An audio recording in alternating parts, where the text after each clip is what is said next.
ஒரு நிமிஷம் இந்த விளக்க பற்ற வச்சுட்டு வந்துடுறேன். இதுதான் என்னுடைய ஃபர்ஸ்ட் வீடியோ. இதை கரெக்டாக நான் நைட் 12 மணிக்கு ஷூட் பண்ணுறேன். ஏன் அப்படின்னு சொல்லிட்டு பின்னாடி சொல்கிறேன். அதுக்கு முன்னாடி இதை பற்ற வச்சுட்டு வந்துடுறேன். ஹாய் வியூவர்ஸ், ஏன் இந்த விளக்கு அப்படின்னா, நான் ஒரு அமானுஷ்யமான ஒரு விஷயத்தை பற்றி சொல்ல போகிறேன். இது வரைக்கும் உங்கள் தாத்தா பாட்டி இவங்களாம் சொல்லியிருப்பாங்க இல்லையா, அந்த மாதிரி நான் கேட்ட ஒரு அமானுஷ்யமான ஒரு பேய் கதையை பற்றி தான் இந்த வீடியோவில் சொல்ல போகிறேன். பேய் கதையில் நடந்த உண்மை சம்பவம்.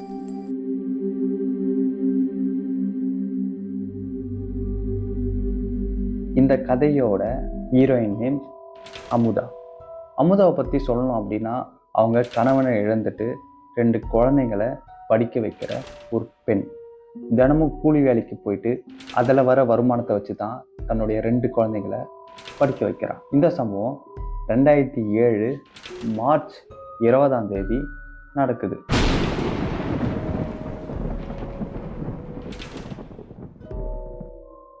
எப்பவும் போல தன்னுடைய குழந்தைகளை ரெடி பண்ணி ஸ்கூலுக்கு அனுப்பின அமுதா தன்னோட வேலையை பார்க்க கிளம்புறா. காலையிலேருந்து வேலை செஞ்ச அமுதா தன்னுடைய மதிய உணவை முடிச்சுட்டு ஈவினிங் வீட்டுக்கு கிளம்புறதுக்கு கை கால்லாம் கழுவிட்டு அங்கேருந்து கிளம்புறான். எல்லாம் நல்லா போயிட்டு இருந்துச்சு, அந்த ஒரு குரல் வர வரைக்கும். தன்னுடைய ஓனர் அம்மா கூப்பிட்டு, இன்னைக்கு என்னுடைய குழந்தைக்கு பர்த்டே, ஸோ அதனால் சாப்பிட்டு போங்கன்னு சொல்கிறாங்க. ஓனர் சொன்னதும் அமுதா அந்த பர்த்டே பார்ட்டியில் கலந்துக்கிட்டு பிரியாணியை சாப்பிட்டு தன்னோட குழந்தைகளுக்கு பிரியாணி எடுத்துக்கிட்டு கிளம்புறான். அவள் கிளம்புற டைம் ஒரு 8லேருந்து 8:30 வரைக்கும் இருக்கும். அமுதா எப்பயுமே தான் வீட்டுக்கு போகிற ஒரு பாதையில் சுடுகாடு இருக்கும். அந்த சுடுகாட்டை கடந்து தான் அவள் போவான்.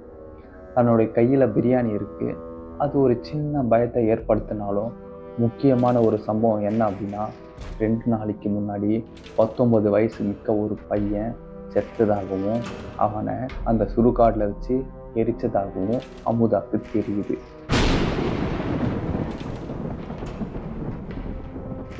அது அமுதாக்கு இன்னும் கொஞ்சம் பயத்தை ஏற்படுத்துது.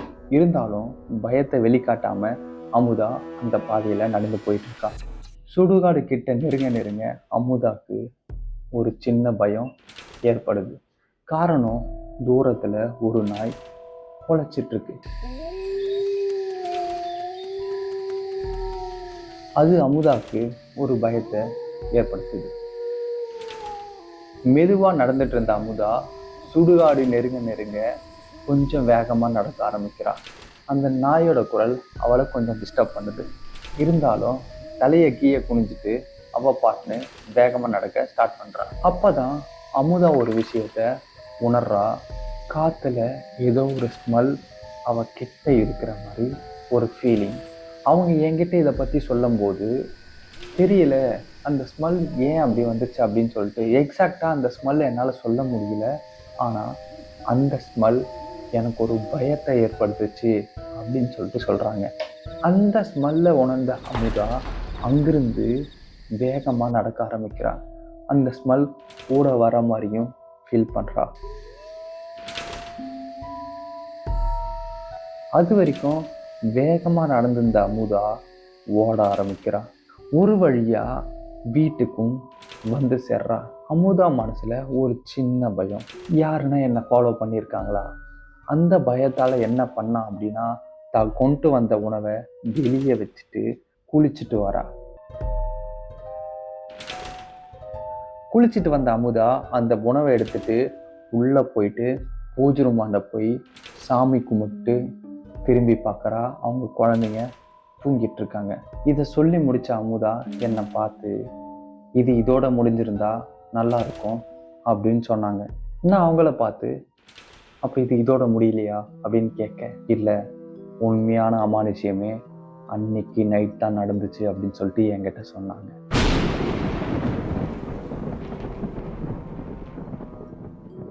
குழந்தைங்களை எழுப்பி தான் கொண்டு வந்த உணவை கொடுக்குறா.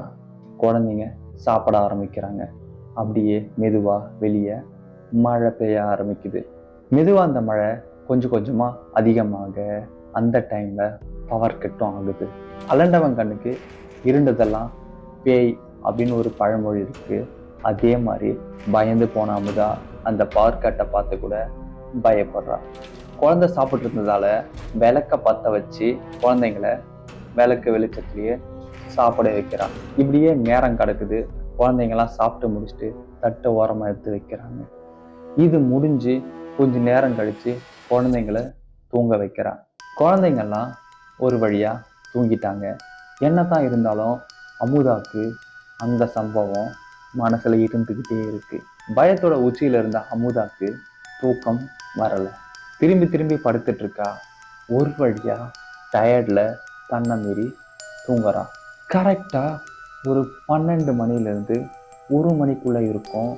அப்பதான் ஏதோ ஒரு சத்தத்தால அமுதா எழுந்துக்கிறான். எழுந்து பார்த்த அமுதாவுக்கு அந்த சுடுகாட்டில் வந்த அதே ஸ்மெல் தான் வீட்டில் வரத உணர்றா அமுதா. பயந்து போன அமுதா தன்னுடைய பெட்ஷீட்டை போத்திட்டு படுக்கிறா. இறுக்கமான பயத்துல உள்ள நடுங்கிட்டு இருக்க அமுதாக்கு திடீர்னு மேலே ஏதோ ஒன்று உக்காந்த மாதிரி ஒரு ஃபீல். பயந்து போன அமுதா தள்ள முயற்சிக்கும் போது அந்த உருவம் அமுதாவோட கழுத்தை நெரிக்க முயற்சி பண்ணதாக சொல்றாங்க.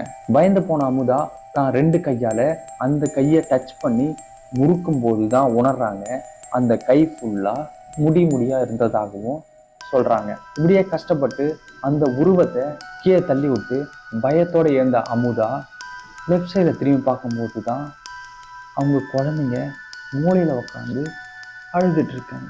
குழந்தைங்களை கேட்கும்போது அம்மா அம்மா நீங்க தனிமையில பேசிக்கிட்டு ஏதோ உளறிட்டு இருந்தீங்க அப்படின்னு சொல்லிட்டு சொல்றாங்க. அப்பதான் ஒரு விஷயம் புரியுது, இது எல்லாமே கனவு அப்படின்னு சொல்லிட்டு. என்னதான் கனவா இருந்தாலும் அமுதாக்கு அது ஒரு உண்மை சம்பவம் போல ஃபீல் ஆயிருக்கு. காலங்கள் கடந்தாலும் அமுதா இதை மறக்காம இன்னைக்கு வரைக்கும் ஞாபகத்தில் வச்சிருக்காங்க. இந்த சம்பவத்தை பார்க்கும்போது இது பயத்தால வந்த ஒரு சம்பவமா இருக்கலாம். அப்படி இல்லை அப்படின்னா அன்னைக்கு வந்தது யாரு?